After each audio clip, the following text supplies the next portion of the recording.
Hello friends, मैं प्रदीप चौहान आपका स्वागत करता हूँ मंत्रालय में। जैसा कि आप जानते हैं कि हमारा यूपी पैट की क्लासेस चल रही है, उसमें हमारा जो टॉपिक चल रहा था वो चल रहा था हमारा सिंपल इंटरेस्ट। उसमें हमारा एक पार्ट खत्म हो चुका है। अब आता है ये नेक्स्ट पार्ट। इसमें थोड़ा सा मॉडरेट क्वेश्चन देखेंगे और देखेंगे कैसे ये क्वेश्चन हो रहे हैं। तो क्वेश्चन समझने से पहले एक थोड़ा सा ओवरव्यू ले लेते हैं, जिससे कि आपको बेसिक डिटेल क्लियर हो जाए। ये क्वेश्चन समझने से पहले थोड़ा सा ये समझिए, जैसे आपके पास 1 रुपए है। कितना है? 1 रुपए। 1 रुपए है, कुछ साल बाद वो आपका 2 रुपए बन जा रहा है। समझिएगा बात को। ये एक एग्जांपल लेके हम चल रहे हैं, जिससे कि आपको क्लियर हो जाएगा। क्या है? 1 रुपए आपके पास है, वो कुछ साल में 2 रुपए हो जाएगा। माना वो 3 साल में 2 रुपए हो जाएगा। क्लियर? यानी ये जो हमारा है वो प्रिंसिपल है। ठीक है? ये पूरा बन के जो आया वो टोटल अमाउंट आया आपका। आया कि नहीं आया? टोटल अमाउंट, टोटल अमाउंट क्या है? टोटल अमाउंट, जिसको हम मिश्र धन कहे थे। ये कहे थे ना पहले लेक्चर में, मिश्र धन ने कहा था। मिश्र धन किसका किसका मिक्स होता है? मिश्र धन आप जानते हैं कि सिंपल जो मिश्र धन होता है वो प्रिंसिपल होता है और प्लस एसआई होता है, यानी सिंपल इंटरेस्ट होता है। ये होता है कि नहीं होता है? होता है ना। तो हमें पक्का ये पता चल गया कि 1 रुपए कोई था, वो 2 रुपए बन रहा है, यानी कि पक्का है कि एसआई जो होगा वो कितना होगा? 1 रुपए उसको मिल रहा होगा, तभी तो 2 रुपए बना रहा है। क्लियर? यहां तक क्लियर हुआ कि नहीं हुआ? हो गया ना? आप समझिए, इसको साफ कर दें। चलिए, तो देखिए, हमें ये बात बताओ कि 3 साल में उसको कितना मिल रहा है? 1 रुपए। क्लियर?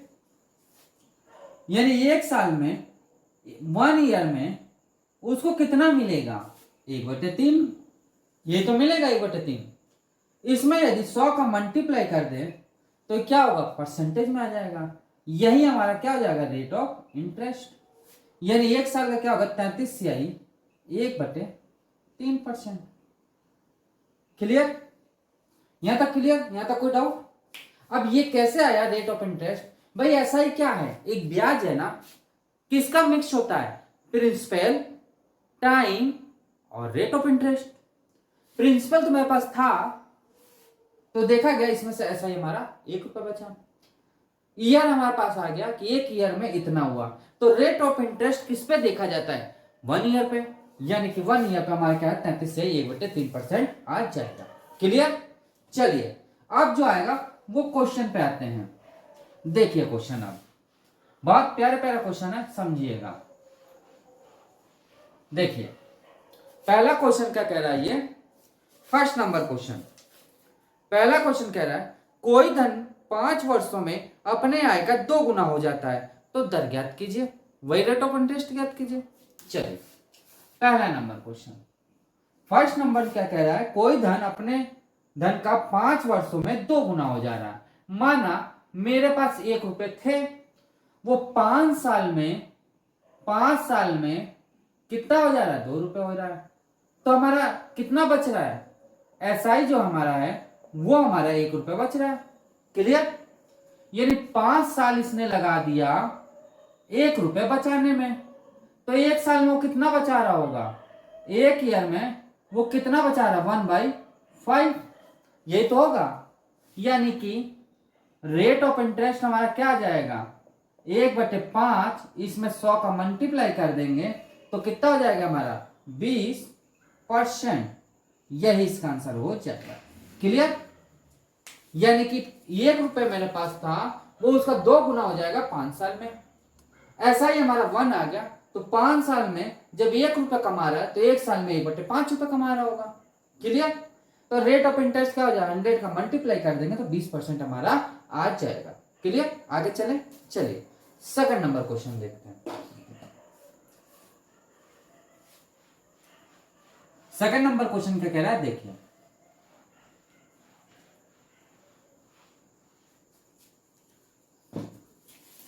सेकंड नंबर क्या कह रहा है? कोई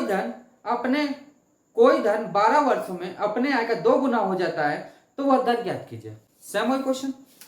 सेकंड नंबर, माना 1 रुपए था, वो 12 साल में, 12 ईयर में 2 रुपए हो जा रहा है। ये तो है। ऐसा ही हमारा कितना आ जाएगा, ऐसा ही हमारा आ जाएगा 1, यानी कि 12 साल उसने लगा दिया कितना प्रॉफिट लेने में, 1 रुपए, यानी 1 रुपए ब्याज लेने में। तो 1 साल में कितना ब्याज उसको मिल गया, 1/12। क्लियर। तो रेट ऑफ इंटरेस्ट हमारा क्या आ जाएगा, 1/12 इंटू 100 का मल्टीप्लाई, जो कटता काट दीजिए, इससे ही कैंसिल, यानी कितना हो जाएगा 50/6, यानी कितना हो जाएगा 25/3। यही हमारा आंसर हो जाएगा। क्लियर। यहां तक कोई डाउट हो तो बताओ, यहां तक कोई भी आपको डाउट हो तो बताओ। भाई 1 रुपए था, 12 साल लगा रहा है 2 रुपए बनाने में, यानी मिश्र धन है, उसमें हमारा ऐसा ही कितना हो जाएगा 1 रुपए। तो 12 साल में 1 रुपए आ रहा है, तो 1 साल में 1/12 आ जाएगा।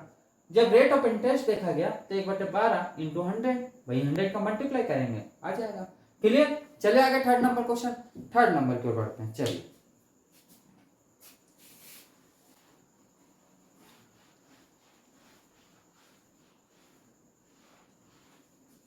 थर्ड नंबर क्या कह रहा है, कोई धन 6 वर्षों में अपने आय का 2 गुना हो जाता है, तो कितने समय बाद अपने आय का 10 गुना हो जाएगा। अब देखिए बहुत प्यारा क्वेश्चन है, थर्ड नंबर क्वेश्चन। माना 1 रुपए मेरे पास थे, वो अपने आय का कितना 6 साल में, 6 ईयर में वो 2 गुना हो जा रहा है। तो यही पैसा 10 गुना कितने साल में होगा। यहां से यहां तक देखा गया तो एसआई जो हमारा आ गया वो कितना आ गया, 1 आ गया। और यहां से यहां तक देखा गया तो इसका एसआई कितना आ गया, 9 आ गया। इससे कितना गुना है, 9 गुना। यानी 1 रुपए 9 रुपए बनने में 9 गुने का टाइम ज्यादा लेगा। तो ऐसे ही इसमें 9 का मल्टीप्लाई कर देंगे, यानी 54 ईयर का टाइम ज्यादा लेगा, 54 साल ये ले लेगा। कितना, 10 रुपए बनाने में। और यही इसका आंसर हो जाएगा। क्लियर।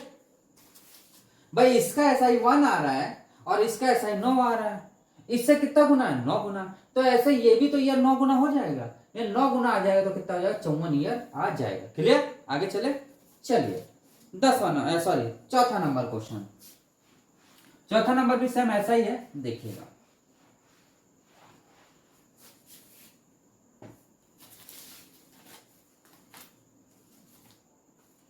क्या कह रहा है, कोई धन 7 वर्षों में अपनी आय का 4 गुना हो जाता है, तो कितने वर्ष बाद अपनी धन का 13 गुना हो जाएगा। क्लियर। देखिए बहुत प्यारा क्वेश्चन है ये भी। फोर्थ नंबर, कोई धन 7 वर्षों में अपनी से 4 गुना हो रहा है। 1 रुपए उसके पास थे, वो कितना 7 साल में कितना हो रहा है, 4 गुना हो रहा है। और यही धन 13 गुना कब हो जाएगा। इसका देखा गया तो एसआई जो आ गया वो 3 आ गया। इसका देखा गया तो एसआई हमारा कितना आ गया, 12 आ गया। इससे कितना गुना, 3 गुना। तो ये भी तो इससे 3 गुना हो जाएगा। तो कितना आ गया, 7 21, 21 ईयर आ जाएगा। और यही इसका आंसर होगा। देख लीजिए, यानी 21 साल का टाइम लेगा और वो 13 गुना उसका पैसा बना देगा। क्लियर। आगे चले। चलिए 5वां नंबर की ओर बढ़ते हैं।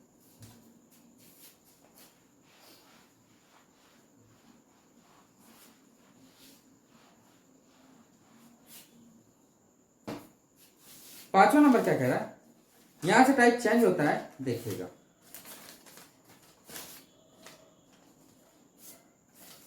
क्या कह रहा है, किसी धनराशि पर किसी वर्ष दर से साधारण ब्याज मूलधन का 25/16 है। यदि दर प्रतिशत तथा वर्षों बराबर है तो ब्याज दर ज्ञात कीजिए। बहुत प्यारा क्वेश्चन है, समझिए। 5वां नंबर क्या कह रहा है, 25/16। मैंने पिछली क्लास में आपको बताया था, नीचे वाली वैल्यू हमारी प्रिंसिपल है और ऊपर वाली वैल्यू हमारे एसआई है। यहाँ तो कोई डाउट नहीं। क्वेश्चन में भी ये कह रहा है साधारण ब्याज मूलधन का 25/16 है। ठीक है। क्लियर। यानी हमें पता चल गया कि P बराबर हमारा 16 है और SI बराबर हमारा कितना है, 25 है। अब वो क्या कह रहा है, बात को समझो। अब वो कह रहा है कि प्रतिशत, क्या कह रहा है, दर प्रतिशत तथा वर्षों बराबर है। यानी टी बराबर आर है। क्या है? टी बराबर आर। तो एक बेसिक फॉर्मूला मैंने बताया था आपको, P into R into T upon 100, ये तो बताया था, बराबर ऐसा है, यही बताया था ना। तो क्या हो जाएगा, P हमारा 16 है, R इंटू बराबर T बराबर आर स्क्वायर हो जाएगा अपॉन 100 बराबर 25। तो R बराबर हमारा क्या हो जाएगा, अंडर रूट 25 इंटू 100 बटे 16, यानी कि 5 इंटू 10 बटे 16। क्लियर? इससे ये कैंसिल हो जाएगा, ये बच जाएगा 8, तो कितना हो जाएगा, 25 बटे 8, और यही इसका आंसर आ जाएगा, यानी 25 बटे 8 इसका आंसर आ जाएगा। क्लियर? यानी आर हमें पूछ रहा था, आर परसेंट हमारा क्या हो जाएगा, 25 बटे 8 हो जाएगा। यहां तक क्लियर? कोई डाउट? नो डाउट, चले आगे। ये परसेंटेज में है, ये हमारा आर परसेंटेज में, क्योंकि दर जो होती है वो हमेशा परसेंटेज में होती है। चलिए छठा नंबर देखते हैं। छठा नंबर में कुछ ऐसे ही क्वेश्चन है, देखिएगा।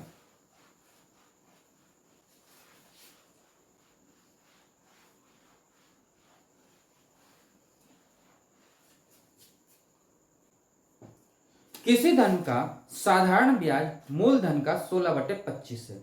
यदि ब्याज दर और समय समान हो तो ब्याज की दर क्या होगी? सेम वही क्वेश्चन। छठा नंबर 16/25 है।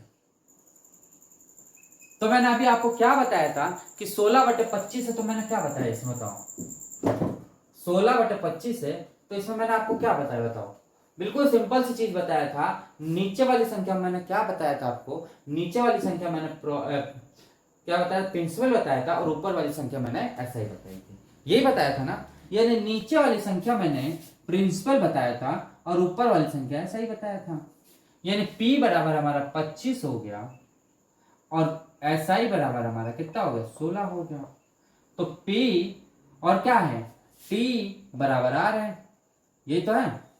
यानी P into R into T upon 100 बराबर SI, यानी कि ये दोनों बराबर हैं। P का मान हमारा कितना, 25 इंटू आर स्क्वायर अपॉन 100 बराबर 16। यानी R बराबर हमारा क्या आ जाएगा, 100 इंटू 16/25 बराबर 10 इंटू 4/5। इससे ये कैंसिल, बराबर क्या आ जाएगा हमारा, बराबर हमारा आ जाएगा ये 2 इंटू 4 बराबर 8%। पिछला क्वेश्चन में थोड़ा सा गलती हो गई है क्या, कि हमने 16 रख दिया था नीचे केवल, तो वहां 16 नहीं आएगा, 4 आएगा। जब वो जाएगा अंडर रूट में तो 4 आएगा। याद रखिएगा पिछले क्वेश्चन में भाई मिस्टेक 16 रखा गया है, बट वो 16 नहीं है, 4 होगा। 4 से आप डिवाइड कर दीजिएगा, आंसर आ जाएगा। ठीक है, चलिए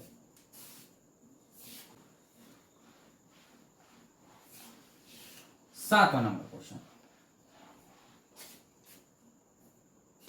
सातवां नंबर क्या कह रहा है, 26,000 की धनराशि को 2 भागों में उधार इस प्रकार दिया गया कि प्रथम भाग 10% प्रति वर्ष की दर से 5 वर्षों में अर्जित ब्याज, द्वितीय भाग 9% प्रति वर्ष की दर से 6 वर्षों में अर्जित ब्याज के बराबर हो तो द्वितीय भाग का धनराशि ज्ञात करिए। बहुत प्यारा क्वेश्चन है सातवां नंबर। क्या कह रहा है कि 26,000 है, पहले प्रथम वर्ष में यानी फर्स्ट बार में वो कितना कह रहा है, 10% ले रहा है, और टाइम कितना दे रहा है, टाइम वो दे रहा है कितना कितना दे रहा है, 5 साल के लिए, 5 साल के लिए दे रहा है। और प्रिंसिपल हमें P1 पूछ रहा है, ये तो पूछ रहा है। पहले साल की बात किया तो अर्जित जो है वो सेकंड साल में, वो सेकंड साल की बात कर रहा है जब, तो क्या कर रहा है, 9% वो 6 साल के लिए बात कर रहा है, और P2 है ये, भाई P2 तो निकालना हमें, यानी कि ये दोनों बराबर हैं। तो P1 इंटू 50 बराबर P2 इंटू 54, यानी P1 अपॉन P2 बराबर 54/25, सॉरी 50, इससे ये कैंसिल हो जाएगा तो 27/25 ये हो गया, 27/25 आ जाएगा। क्लियर। अब ये दोनों मिलाकर कितना हो रहा है, 52 हो रहा है।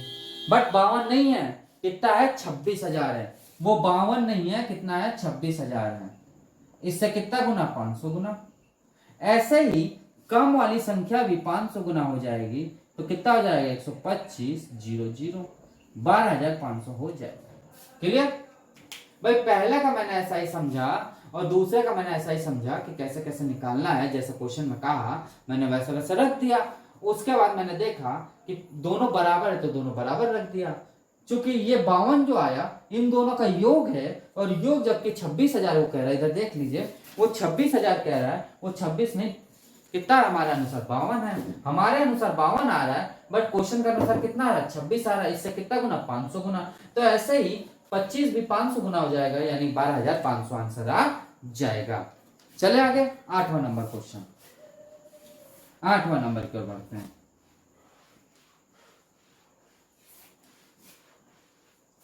8वां नंबर क्या कह रहा है, 2,189 रुपए 3 भागों में इस प्रकार बांटा गया कि इनके क्रमशः 1, 2 व 3 वर्षों में समान होते हैं। यदि प्रत्येक दशा में ब्याज की दर 4% वार्षिक हो तो सबसे कम धन किसको प्राप्त होगा। बहुत प्यारा क्वेश्चन है, 8वां नंबर, बहुत प्यारा क्वेश्चन है, समझिएगा। क्या कह रहा है, P1 इंटू पहले साल 4% की दर से, P2 इंटू 2 इंटू 4% दर, ठीक है, बराबर P3 इंटू 3 इंटू 4% दर, ठीक है। इससे ये तीनों कैंसिल हो जाएगा तो P1 इंटू 1 बराबर P2 इंटू 2 बराबर P3 इंटू 3। यहाँ तक कोई डाउट, यहाँ तक कोई डाउट हो तो बताओ, यहाँ तक आपको कोई भी डाउट हो तो बताओ कि हाँ मुझे ये डाउट है। कोई डाउट नहीं, आगे बढ़े। चलिए, मैंने एक चीज आपको बताई थी रेशियो में कि कभी भी ये बराबर हो 2a बराबर 3b बराबर 4c, तो हम इसको रेशियो में जब चेंज करते हैं तो क्या लिखते हैं, 1/2 रेशियो 1/3 रेशियो 1/4। ये चीज मैंने आपको रेशियो में बता दी थी, बताइए कि नहीं बताइए, बताइए ना, बताया है। चलिए यही यहां अप्लाई कर दीजिए, बस आंसर निकल आएगा। देखिए 1/1 रेशियो 1/2 रेशियो 1/3, 6 एलसीएम हो जाएगा इसका, यानी एलसीएम हमने देखा तो कितना हो गया 6, यानी 6 रेशियो कितना हो जाएगा 3 रेशियो 2। क्लियर। कितना हो रहा तीनों 11, बट वो 11 नहीं कह रहा टोटल, वो कितना कह रहा है 2,189 रुपए। इससे कितना गुना 199 गुना।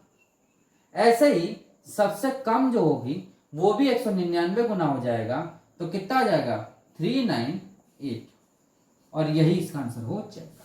क्लियर। देख लीजिए, कुछ भी नहीं है सवाल में, आराम से आप कर सकते हो, कोई दिक्कत नहीं आनी चाहिए। बस मैंने जैसे जैसे रखा वैसे वैसे आप रख लो, आंसर आपका निकल आएगा। मैं नहीं कह रहा हूं, ये क्वेश्चन कह रहा है, क्वेश्चन की लैंग्वेज पकड़ो। यदि आप क्वेश्चन की लैंग्वेज पकड़ लोगे तो आधा सवाल तो आप ऐसे ही सॉल्व कर सकते हो। क्वेश्चन की लैंग्वेज नहीं पकड़ पा रहे तो सवाल आपको नहीं समझ आएगा। बस मैंने क्वेश्चन की लैंग्वेज पकड़ा और मैंने सवाल निकाल दिया। तो दोस्तों आज की क्लास आपको कैसा लगा? यदि अच्छा लगा तो एक लाइक जरूर करिएगा।